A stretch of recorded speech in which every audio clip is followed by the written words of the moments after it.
Hey, what's going on, everybody? I am just testing this. I am using StreamYard to stream to Facebook, YouTube, and Periscopes.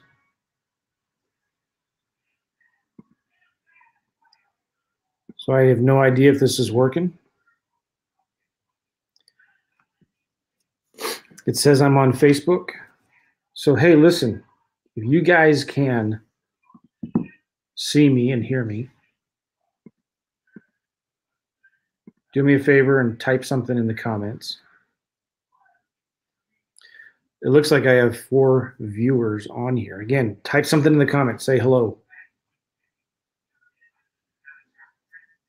Michael Buckles from Periscope says, hi, I'm coming to, yes, I am coming to Atlanta, Michael. That is so cool. Look at this. I think that's Michael Buckles. Michael Buckle, M Buckle 5. Yeah, I'll see you in Atlanta. That'd be cool, Michael. And this is No Limits Internet Marketing Web Design. Hi, John. Is this John? Is that what you're saying? And Meredith says, I'm on Periscope. Nice.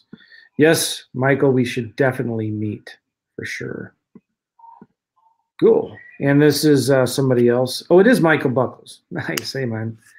Michael, I hear you're doing some real estate. I mean, land flips now, too. That's cool.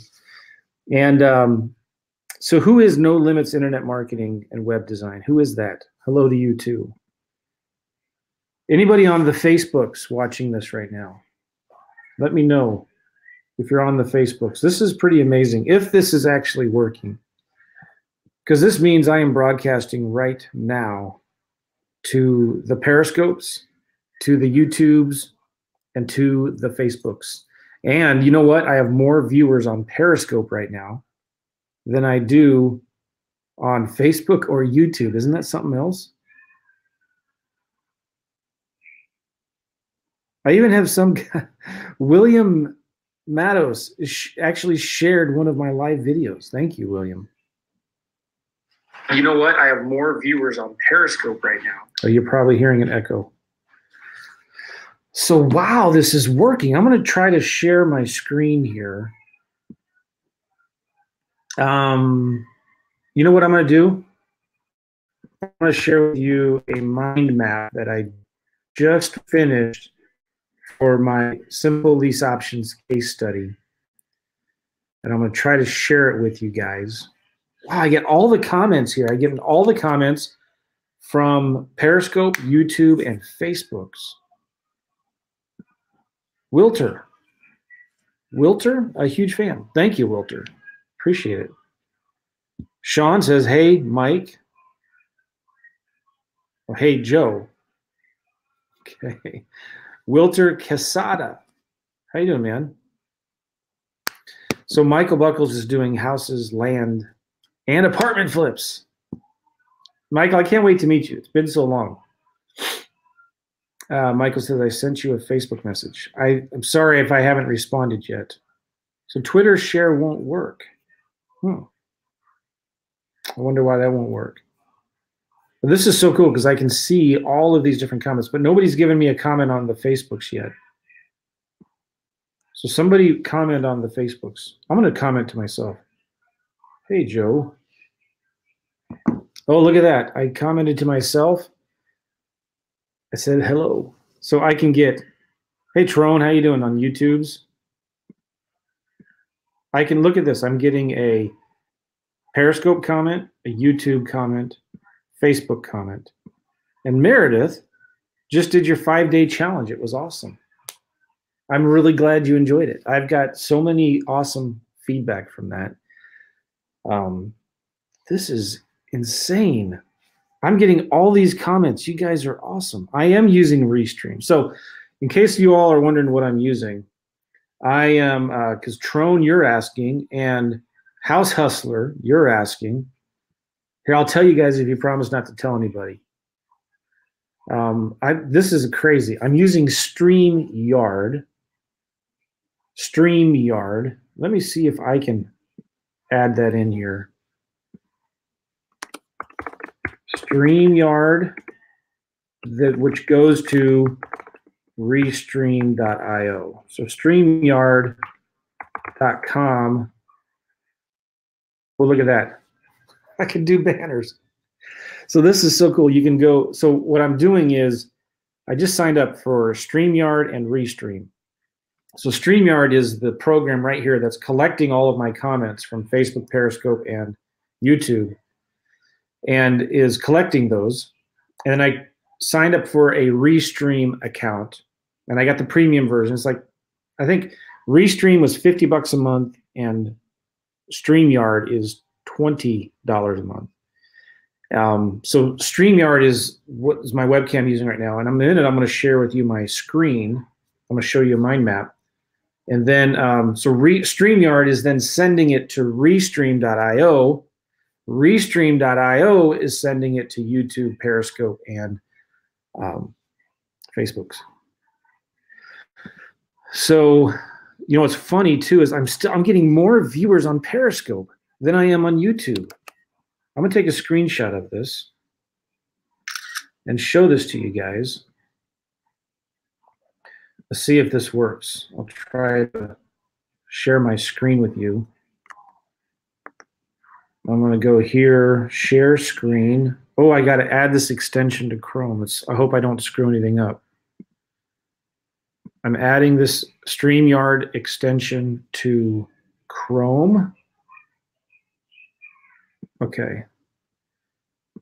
So it's there. I'm going to click it.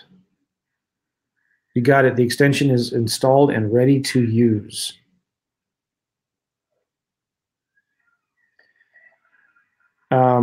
Okay, so question real quick while this thing installs. I'm going to do another 5-day challenge in a couple weeks, so stay tuned for that. Michael, pretty snazzy. That's right, Sean. I can't believe I'm getting more viewers from Periscope. I thought Periscope was dead. You know, it's funny, Gary Vaynerchuk is doing he's doing a ton of Periscopes. All right, so I'm going to try to show my screen here. StreamYard. It won't let me. Let me try this again. Oh, yes. It works. Oh, this is so exciting. So you want to see my bracket? I can show you my bracket. It's horrible. You all see my bracket? Can I virtually wholesale lease options? Yes, Matt. And I'll answer that question here. This is crazy. So you guys can see my, oh, and you got the webcam of me and then my bracket here. This is embarrassing. So I am 22%.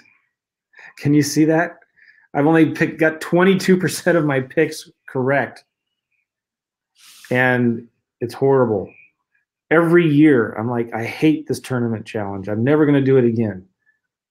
Who's done better than 22%? Probably everybody watching this. This is so crazy. So crazy. And then, okay, I can do this. That doesn't matter. That, or just that, or that. Wow, this is insane. Okay, so Matt is asking a question. Can you virtually wholesale lease options? The answer is yes. Even when I was doing lease option deals in my own backyard, go Cardinals, even here in St. Louis, I was doing them virtually. I wasn't going to see the house. I wasn't talking to sellers. And I mean, I was talking to sellers, but I wasn't seeing the house, wasn't meeting the buyers. I had a virtual assistant do the marketing. I had a local friend talk to the sellers and get them under contract. And then I had a local leasing agent that would wholesale, that would sell the deals for me. Michael says, I still do my real estate life on here. Nice. Good, Michael. Share some tips and deals I'm working on. I'd love to hear that.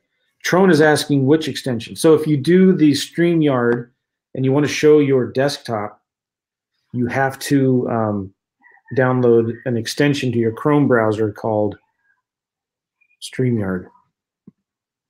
Max, I got a signed simple contract with the seller. The house is in good shape, but the area is not good. Can you help find a tenant buyer in a bad area? Oh, listen, great question, Max.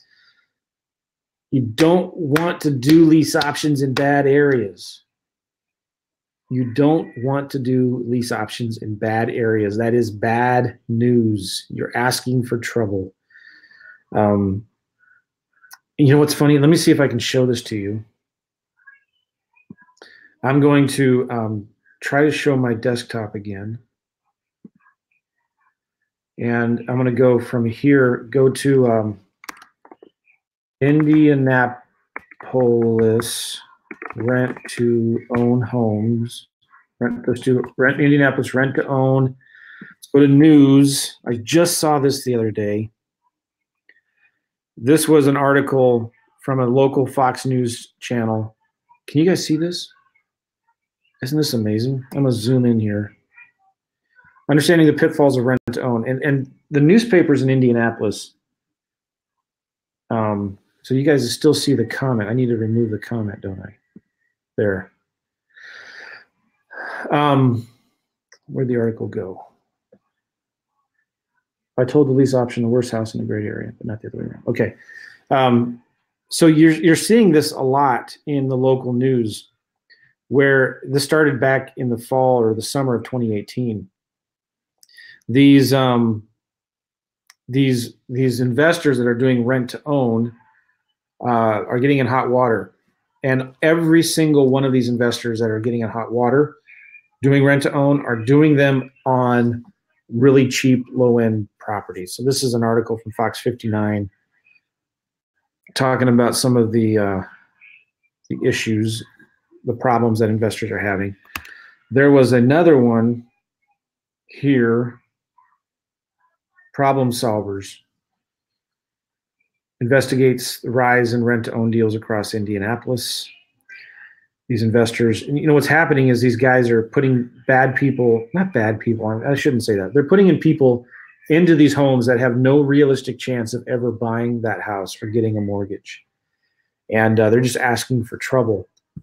These are low-end homes. You only want to put people in nicer homes that have a realistic chance of getting a mortgage in 6 to 12 months, maybe 12 to 24 months.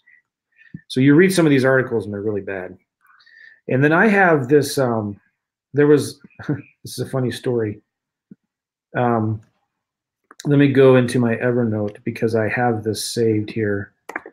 Indianapolis rent to own. Here we go. This is a funny story. I'm going to try to share my screen here. Remove from stream. Add to stream. No, I don't want that. How do I share? Oh, here we go. Hold on here. Stop screen sharing. Share screen.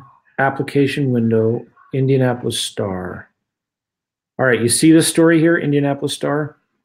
I was invited to speak on lease options in October. When was this? Oh, this newspaper article was June 2017. So in late June, early July of 2017. And so the week before or the day before I was there, I don't remember, this article hit the front page of the newspaper. Indy Star investigation, front page. Home buyers say their dream became a nightmare. Fair housing advocates Fair housing advocates call sellers contract deals potentially predatory, which firm denies. Home ownership through these deals was often a mirage, and it's this Indianapolis company that Charter Properties or something like that. They were doing a lot of rent to own, and they were getting in hot water and really bad news, bad story. So look up, if you want to get more information about this, look up Chart Properties, Marion County. And these guys got into big trouble and they got sued, and real estate commission came down on them. And as you read this article, it's really discouraging. But then I was like, wait a second. These guys are doing it all wrong. Like, this is a sad story of a guy they put into one of their houses. The dude was homeless. He had no job, but he had enough money to put money down for a down payment. They just took the first person in that had a down payment. His name is Tommy Woods, and now he lost the home or something like that. But this guy had no realistic chance at all to get a mortgage, and he should have never been placed into that home. And so if you read this article again, and then this was an article a few months later, October 2017, how that guy that they were writing about in June now is declaring bankruptcy. And all of these properties he had rent-to-own tenant buyers in were losing their houses because the banks were repossessing or foreclosing on the homes or something like that. Just a horrible story. But here, it's so simple. This guy would have stayed out of all this trouble. He would have stayed out of the local news if he had done the right thing and not put people in these homes that have no chance to get a mortgage and buy the house. If you want to look at this more, do a search on Indy Star and a company called Chart Properties. There's two main articles, one from June 2017 and another one from October 2017. Really sad stories. But again, if he would have been doing just nicer homes, like median priced homes, blue collar neighborhoods, with people who he was working with a mortgage broker who had a realistic chance of getting a mortgage. And the other thing this guy was doing, he was way overvaluing the homes. So like these homes were just $50,000, $60,000, $75,000 homes. And he was trying to sell a $50,000 home for $80,000. He was trying to sell a $90,000 home for $120,000. Just stupid, bad stuff. Hey, you know what I'm going to do, guys? I'm going to take these articles and I'm going to share them with you. I'm trying to share them. Let me copy that Evernote link. Hold on here.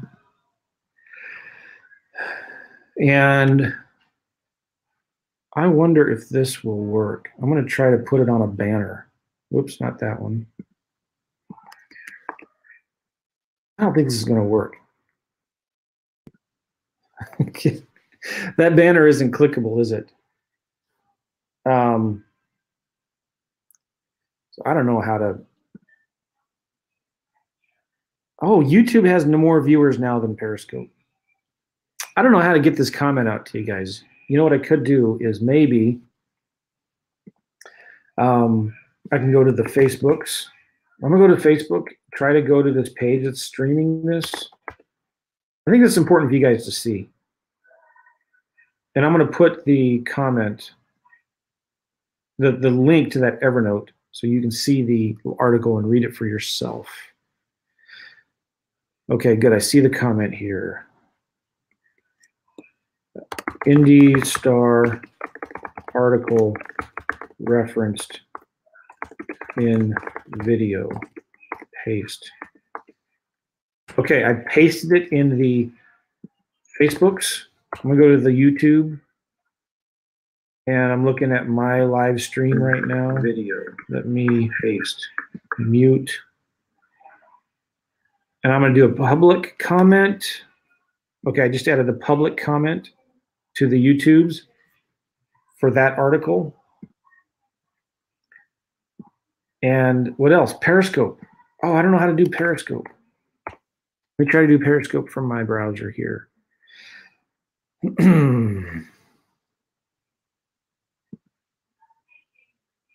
Well, yeah, I don't know how to do it on the browser.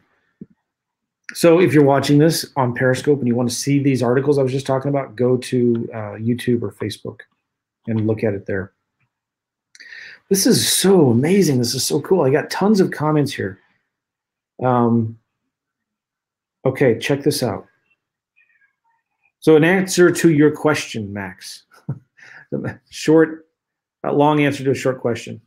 Don't do lease options in bad areas. You're just asking for trouble. Michael Buckle says, I'm at 18%, so don't feel bad, LOL. Oh, are you talking about the bracket? Come on, Michael. Why are you doing so bad? Why are you doing worse than me, man? Josie. Josie is the one, by the way, everybody, who I did a Facebook Live yesterday, and I asked everybody, how many offers have you guys made today? And Josie was the first one to come in, and she said, I did 5. So Josie says, I was told to lease option the worst house in a great area, but not the other way around. Man, it depends on what the worst house is. Like if you're in a neighborhood where all the houses are 150 and the worst house is 140, yeah, you can do a lease option on that. Just stay away, like in St. Louis, where I'm at. I want to stay lease option homes between like 100, maybe 125 and 250, 300. I want to be in that range right there. When you're in that range, you're going to get better quality tenants. They're going to be more interested in buying the houses. They're in better school districts. They're going to take better care of the home. And you're going to get more people, more applicants applying. So then you can find the people that are more qualified to actually get a mortgage. Trone, can you paste in the chat? Well, not from where I am doing this right now in StreamYard, but I can paste it by actually going to the YouTube and Facebook and pasting in there. So good. There's my comment. I just pasted that comment in Facebook. That is so amazing. Edgar, salutations. Big D, Dallas. Dallas is a cool place. Kimberly, hey, thanks, Kimberly. Appreciate it. Kofori. So are you buying from sellers on lease options and then selling on a lease option to a tenant buyer? Great question, and the answer is yes, I am. I am negotiating a lease option deal with the seller and then selling that contract to a tenant buyer, or I'm staying in the middle and I'm putting a tenant buyer in the house. So a simple way to look at this, guys, is you have A to B and the B to C, all right? And my camera is backwards. So this is my left hand, and I don't know if you're looking at it, if it looks like it's my right. I don't know. Anyway, A to B, this is from me to the seller. I'm going to have a lease option contract with the seller to lease it for 5 years with an option to buy it in the future. Usually I want to get about 10 to 15% equity. And I want about 25% of the rent for cash flow. And then once I have that under contract, now I'm in the middle. I can do a couple things. I can either sell that contract and assign it, or I can stay in the middle and find a tenant buyer. So when I'm staying in the middle, I'm going to do a B to C. This is A to B. This is B to C. I'm going to find a tenant buyer, give them a separate lease and a separate option agreement, and get them in the house. And I'm going to sell it to them for at 100% or 105% of current market value, maybe 105% of current market value. And I'm going to rent it to them for current market rents. So I'm usually getting an average on a sandwich lease option deal like that, an average of $30,000, $40,000 profit. And there's 3 profit centers from the sandwich lease option: cash now from the money from the tenant buyer on the B2C, cash flow, and then cash later, the difference between what I sell it to my tenant buyer and what I'm buying it from my seller for. When I'm doing a lease option assignment, usually you make about 5 to 10 grand with that. You get it under a nice lease option contract on the A to B, and then you sell or assign that contract, that document. You assign that contract to the tenant buyer, and then you're out of the picture, and you don't have any more involvement. That's what I wrote my book about, Wholesaling Lease Options, which if you guys want that book, go to wlobook.com. You want my book? It's free. Just pay shipping and handling. Go to wlobook.com if you want that book. Let me go back here to comments. Jess says hello. Jess Paris, how you doing? Hello, Jess. Cool, guys. You want my book? Listen, I got to go. I have only 16% battery left on my computer. I say this has been a smashing success. I was just on here to test it and play with it. And I've had tons of you on here. It's blowing me away. It's just incredible. Now Facebook has more viewers. Yes, Facebook. So when I started this, Periscope had way more viewers. YouTube had the least. Facebook had second. And then later on, YouTube had the most. And now Facebook has the most viewers. Isn't that crazy? And this is actually really working. If you're wondering how I'm doing this, just so you know, I'll say it one more time again. I'm using StreamYard. StreamYard is what's controlling my webcam right now, which allows me to show my desktop, which lets me do the banners. Then StreamYard is sending this video feed to Restream.io, Restream.io. And Restream.io is sending it out to Facebook, YouTube, and Periscope at the same time. And if I wanted to, I could send it out to like Ustream, Livestream, pretty soon, hopefully, Instagram. But that's not available yet. That's not working yet. Got a couple more questions, you guys. Ready? A couple more questions. If the house needs rehab and the seller's ready to sign a wholesaling lease option, how do you run the numbers right? Like regular wholesale deal, how do you advertise and screen tenant buyers who want to fix it? Great question. And you know what I'm going to have to tell you? Get my book, because I teach you how to do that in my book, WLObook.com. This is a really good book. Someone just told me a little bit ago that they went through it and they were really impressed. Who was that? Maybe it was somebody on these comments. Was it somebody on these comments? Oh, I forget who it was. Nope. Well, anyway, it's a good book. So go get it. Mr. Max, because I teach you how to do that in the book. Number one, if it needs rehab, you can still do a lease option on it. Okay. And you want to make sure that you got good numbers. So if it needs rehab, let's go as an example, it's $100,000 and it needs $20,000 in work. So it's worth $80,000 as is. Try to get it for 70. Okay. 70 is going to be way less than what way more than what a wholesaler would offer for it, right? But the seller's willing to do a lease option on it. So it's worth 100, needs 20 grand in work. So it's worth 100 fixed up. Needs 20 grand in work. So it's worth 80,000 as is. You're going to try to get it a little less than that. Maybe it's 70. A wholesaler is going to want to get it at 50. All right. So you're going to get it at 70, and you're going to have an option to buy it in 3 to 5 years at 70. And let's say the rents in those neighborhood is $1,000, just using round numbers. You want to try to get it a couple hundred less than market rents. So let's say you get it at $800 a month in rent. There's not enough equity or spread in there for you to stay in the middle. So what you can do though, you can turn around and advertise that as a lease option.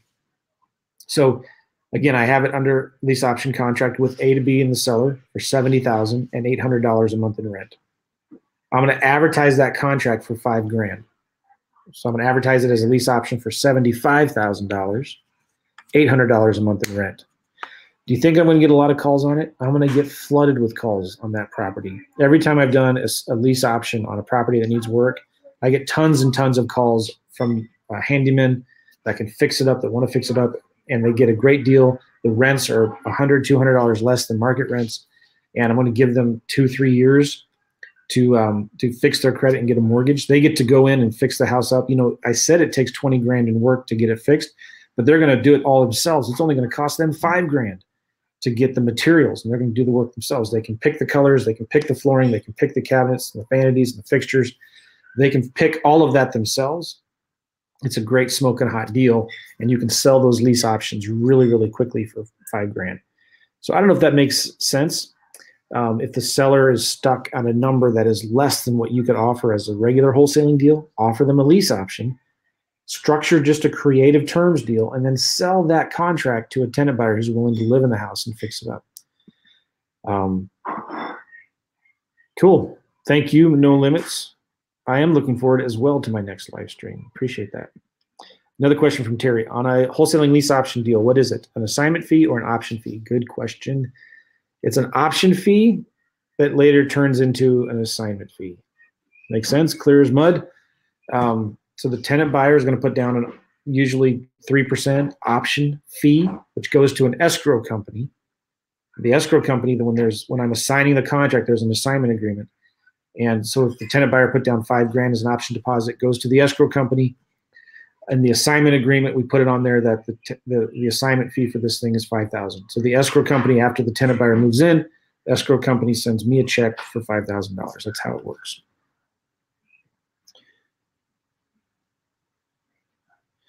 Joseph, not sure what you're asking here. Is coaching calls stopped on the student program? No.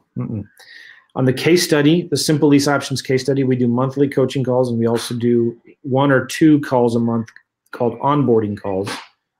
There's also the private Facebook group. In my main coaching program called the Premier Deal Coaching Program, we have coaching calls every week.